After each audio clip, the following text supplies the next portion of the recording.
Yo, what's good everybody? Yuki Fine for you, and do Zings have the potential to become a tier 1 deck? Now this is a question on a lot of people's minds right now with the recent new support for the Zings with the new Pendulum Monsters and the new Synchro Monster. And there's a couple of some hype going around saying that Zings are going to become a tier 1 deck, but is it all just hype? Or does it really have the potential? Or does it have the ability to become one of the next tier 1 meta decks of TCG or in the OCG? Maybe both. Let's go and take a look at that. We're going to look at the new cards and a couple of cards that you can use that is sort of indirect support that can help out the deck, and a couple of other contributing factors that can help make a deck become a tier 1 deck. So first off, we're going to look at the other factors. And the biggest factor between any deck, in terms of whether or not it be meta or not, usually comes down to the ban list. Now, we have to look at the OCG list because, well, it's the newest one out for April. If TCG was out, I'd show that one instead, or both. But since the TCG list has not been revealed as the making of this video, of course, I'm just showing the OCG list. And this basically helps determine whether or not deck will be meta or not. And the reason before it is because they could easily just nuke the meta, like the OCG did. They hit Necros pretty big. They just screwed over Dragon Rulers and Shadows. They didn't completely screw over Cleaforce, but they took a big hit on this list as well. So it's just like this that can help underrated decks or tier 2, tier 1.5 decks to shoot up to tier 1 stats. But of course, it's not just the ban list. They do help a lot, and they do help format and mold the formats that allow decks to become more competitive, such as like the banning of, the limiting of emptiness. But it also comes down to support, the indirect support that decks get that help it out.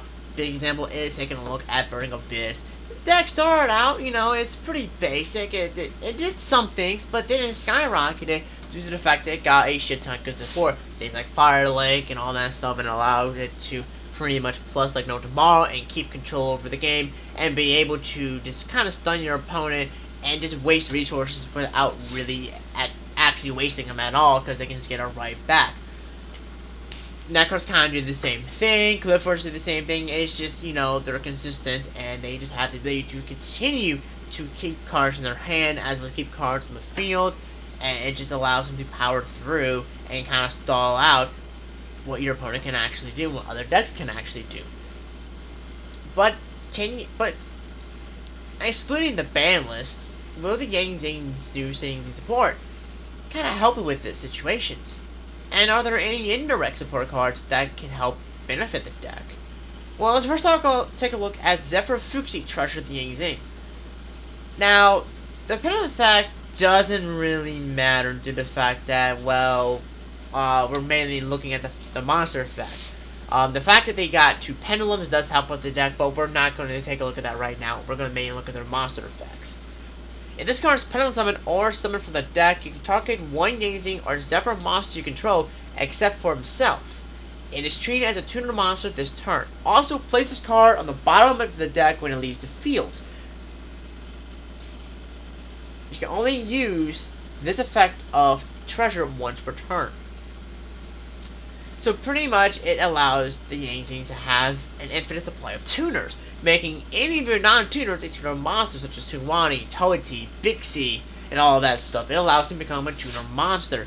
So this is actually the biggest help for the deck, and it gives the deck much more steam, much more power, and gives you a lot more power plays that the deck previously couldn't have. Because beforehand, if you just had a Suwani like in a Beyond on the field, you couldn't do anything. But now if you have Fuxi in the field with like a Beyond or something like that, you can make the Beyond a tuner and then synchro summon to like a Goyo Guardian or something like that, or some other level 6 generic synchro monster. So it does help out quite a bit. And the fact that it is a Zephyr monster, we will go over that in a second.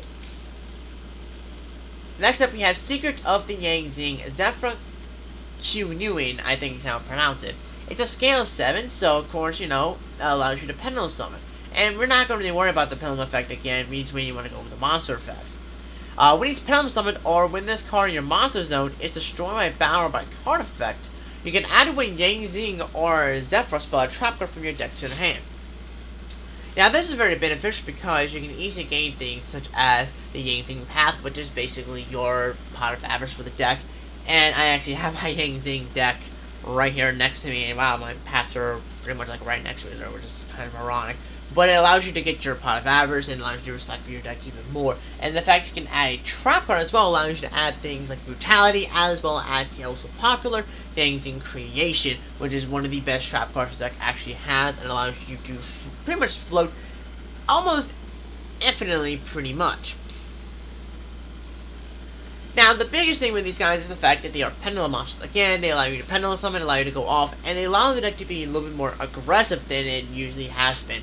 Because typically what you see in the Zing deck right now is not really super aggression, it's more of a slow control play, allowing you to sort of stall out your opponent with the massive amount of floats you have in the deck, having the ability to sync or summon your opponent's turn so you can Black Rose nuke their field, or freaking freaking Baxi other field. I forgot the name of him. And just allows you to do different things. So it is a pretty cool card. Now we're gonna go into the real meat of the Innocent Star hype right now, and the attention the deck has is Chafing Legend of Yangtze. Now this thing, and the artwork is awesome and beautiful at the same time. I love it. Even if I wasn't playing anything, I still want the card just to have it because I just love the artwork that much. It is a really cool artwork. It really is. But basically, the biggest thing with Chafeng is the fact that if this card was sync or summoned, your opponent cannot activate the effect of monsters with the same original attributes as the attribute of a Yangtze monster used with the sync or summon of this card. That's the biggest thing. It has other effects, but the big thing people are looking at is the fact that it can shut down decks. Use Bixie, okay, your Necro's effects are negated. Your Murmur's effects are negated. You can't use them. Use a light one. You can't use light effects. You use a dark. They can't use dark effects. You kind of see where you're going at. And definitely combined with things like Bixie, Pawalo, and beyond, you now have it pretty much an unstoppable monster that can't be destroyed by battle. That's unaffected by spells, unaffected by traps, and can just shut down earth, water, and wind-based monsters. And since a lot of decks nowadays are typically running only one attribute, outside of a couple of decks really, but most of them using a single attribute, it's really easy to shut them down with cards such as Chofeng because of that big fact. And this is the main reason why people are saying it's going to be tier 1 status, or, super meta, because it can just shut down Necros. Now, the thing is, you actually have to summon it. It's level 9, so it's not super hard to bring out. It's about as hard to bring out as a freaking Mistworm. That's about it. But, of course, it is better than Mistworm. It does have other effects that when it's destroyed by battle, by card effects to the grave, you can add one tuner monster from deck to your hand, and this basically gives you utilities to add things like Jiaotu to your hand if it's not all in the graveyard already, and be able to make another Chao-Feng on your next turn. And of course, when a monster opponent controls is destroyed by battle by card effect, you can special warm type monster from your deck in defense position, whose attribute is the same as at least one original attribute from those destroyed monsters. Now, that is actually not too bad, but again, the real meat of this is the fact that it can negate attributes and effects. That's always nice. And also the fact that it can net you a free Jiaotu or Chuin from your deck to your hand, which is also nice. But that's really all the news report they got, but let's kind of take a look at a couple of cards that are very indirect support that can actually help out the deck. First off, since you're running a couple of Zephyr monsters, such as Fuxi and Cumin, Oracle of the Zephyr is a very good spell card to run.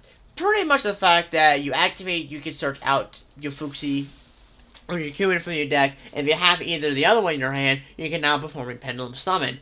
Now, the big thing about the Oracle Zephyr is not only does it allow you to search out your Zing Pendulums, but the fact that if you sync or summon, you can put a monster from your deck and put it on the top of your deck, so you can essentially legally stack your deck and prepare for next turn in case something goes wrong. So that's actually the big play of Oracle of Zephyr. pretty much for the Zing deck. But it's a nice good searcher, and it gives the deck some more deck things, so it extends it a little bit of rota. And that's the thing also that the Zephyr Zings have brought to the table, is the ability, the fact that you can deck thing your deck using a field spell or some type of spell. Now, this card is still in big testing phases, but so far it's working out for me. I haven't really finally decided on the ratio I want to run the card, but Jar of Avarice is actually a pretty cool little card to run in the deck. Now, if you haven't really been paying attention to the OCG decks, a lot of the OCG decks are teching in one Jar of Avarice, and for what reason? It's too slow, right? Well, the reason why is to recycle Pot of Avarice back to the deck and allow them to reuse Pot of Avarice. That's the reason Jar of Avarice is being tagged as a one-of. Now, I got this idea due to the fact that you can, since the Zings can actually go through your deck extremely fast, monster-wise, impossible, and trap-wise, the fact that you can recycle your monsters back to the deck. I'm sorry for that. I'm a little tired right now still. But, also the ability to recycle the Zing path, which is your Pot of Avarice, back into the deck is actually very helpful. And again, yeah, it's a trap, it's a little slow, but it's a chainable trap right now. And, as of right now, people, still people who will imitate you. It's a nice chainable trap. Say, hey, okay, I pull my shit back, draw one card, and there you go. So it's all fine and dandy there. Like I said, I personally haven't really figured out the entire ratios yet, but, oh well. But overall, will this help Zings out? Will it make it tier 1 status? And as for the OCG goes, I feel like it is a contender for OCG due to the fact that Necros took a big hit in consistency with the limiting of Braille. Emptiness, which is a huge hit, which is one of the biggest cards that shuts down Zing, which can also shut down many other decks, but we're talking Zing, is limited. The Dragon Rulers, which was the big contender for the whole, what's his face? Oh my god, the name of the card! Dark Matter Dragon!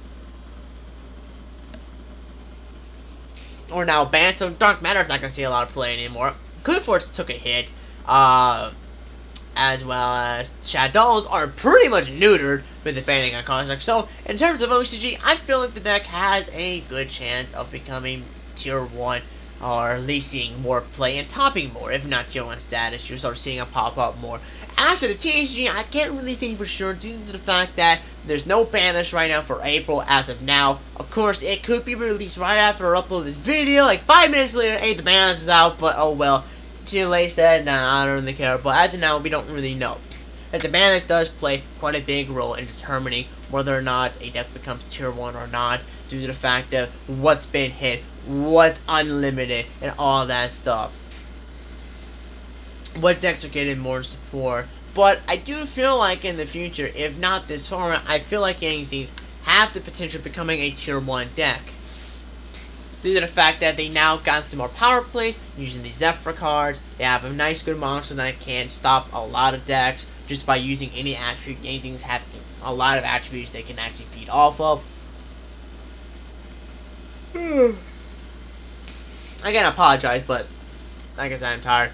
And it just has a lot of good things. That's actually pretty cool. But I want to know what you guys think about Zings in the comment section below. Do you feel like the deck has tier 1 status potential, meta potential, or do you think, it's just all hype? Like I said, I personally think it could be all hype, but in OCG, until I saw the OCG list, I thought it was all hype, but I feel like after the OCG list, it has potential in OCG. But as for TCG, there's no telling until the ban list comes out, and until we see what any other TCG exclusives we may get. Because hell, we may get a TCG exclusive Zing that will completely make the deck super optimally busted. We don't really know.